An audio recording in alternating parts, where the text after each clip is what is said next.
בזכות אולמרט צריכים להגיד רק דבר אחד, שהוא יצא למלחמה הזאת.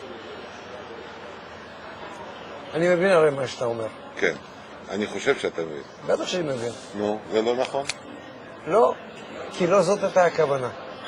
לא חשוב הכוונה. אז זה לא בזכות, שמע, זה לא בזכות. הם דילו את זה בצורה מחורבנת, הצבא לא היה מוכן. דרך אגב, הצבא הזה לא התפרק בשנה של דן חלוץ רמטכ"ל. זה תהליך של כמה שנים אחורה. זאת אומרת, על בוגי גם? שמע, אני שונא להתעסק בשמות. אתה תלביש את השמות. לא, אני לא אלביש. אני לא אלביש שמות, כי אני רוצה לעסוק בעניין ולא בבני אדם. כן. דן חלוץ, יש לו אחריות, כי ברגע שהוא קיבל את תפקיד הרמטכ"ל, אם הוא חשב שהוא מסוגל, הוא קיבל את האחריות. אבל ההתפרקות של הצבא לא התחילה ב8 חודשים שדן חלוץ הרמטכ"ל. זה כמה שנים אחורה. עכשיו אתה רוצה להלביש איזה שמות, תלביש איזה שמות שאתה רוצה. לא, בסדר, אני רוצה לשאול אותך. הקונספט היה לא נכון. כל תפיסת העולם הייתה מעוותת. נכון.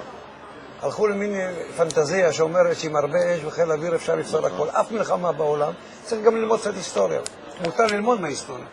אף מלחמה בעולם לא הוכרעה על ידי אש ואוויר. כן. אתה יודע, מלחמת העולם השנייה, הגרמנים החריבו את לונדון עם טילי קרקע, רק אז קראו לזה V1 ו-V2, ולא סקאד ולא קסאב. 70,000 קורבנות.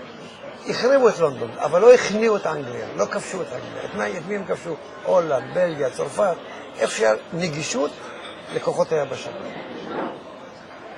אתה יודע מה? למה ללכת כל כך רחוק? קח את מלחמת המפרץ, 1991. נו, ומטכ"ל לא ידע את זה? מה? מטכ"ל לא ידע את זה? עובדה שלא. ואי אפשר לעשות סוויץ' באמצע? תשמע, מכיוון שלא היה קונטרול על זה, ואף אחד לא בדק לי. לא, במטכ"ל אין מישהו שאחראי על המבצעים, על הגיוס. הרמטכ"ל אחראי, ראש אג"ם אחראי, אבל הם הלכו עם ראש לכיוון של לא חוכמה אלא חוכמולוגיה. אני לא נגד חוכמה, אני נגד חוכמולוגיה. זאת אומרת, זה סיבה של 73 של קונספט. לא, 73 זה בכלל סיפור אחר. 73 הצבא אם לא היה מוכן, לא היינו קיימים. נו, אז מה? ב-73 הבעיה הייתה שמעודף ביטחון עצמי של 67, כן. אמרנו, שמע, עכשיו לא היה עודף ביטחון? לא. הייתה תפיסה מוטעת, שאומרת, אם הם יעיזו, אנחנו עם חיל האוויר והרבה אש לפתור את העניין. גם שם הייתה תפיסה של זורע.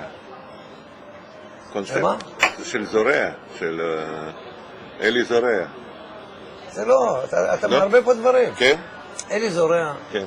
אמר שהם לא יעיזו לתקוף. נכון. זה לא היה אותו דבר בלבנון. בלבנון אנחנו החלטנו לתקוף. כן. אנחנו יזמנו את התקיפה, בעקבות החטיפה. אבל הצבא היבשה לא היה מוכן. תשמע, אם מפקד גדוד טנקים, מילואים, הוא איש מילואים, 5 שנים מפקד על גדוד. כן. ופעם ראשונה הורג גדוד טנקים נוסע בלילה הזה במלחמה, נו, אז הצבא מוכן. כן. הצבא מוכן. ועכשיו?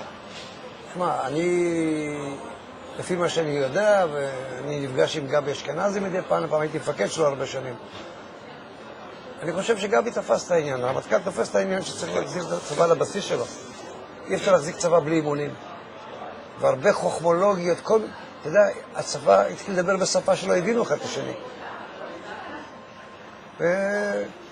ויש דברים בסיסיים בצבא שלא יכולים להשתנות. למשל, המשימה, לוחות זמנים, איגודי כוחות. כן. פתאום נתנו פקודות כאלה. אז עכשיו זאת אומרת, הוא במקום הנכון, האיש הנכון. גבי הוא בוודאי האיש הנכון, אבל אל תצפה מאדם כמו גבי אשכנזי שמוכשר ככל שיהיה, שבשנה, שנה וחצי יתקן תקנות ל8 שנים. זה תהליך ארוך. כן. אבל הכיוון שהוא הולך עליו, לדעתי, הוא מאוד מאוד נכון.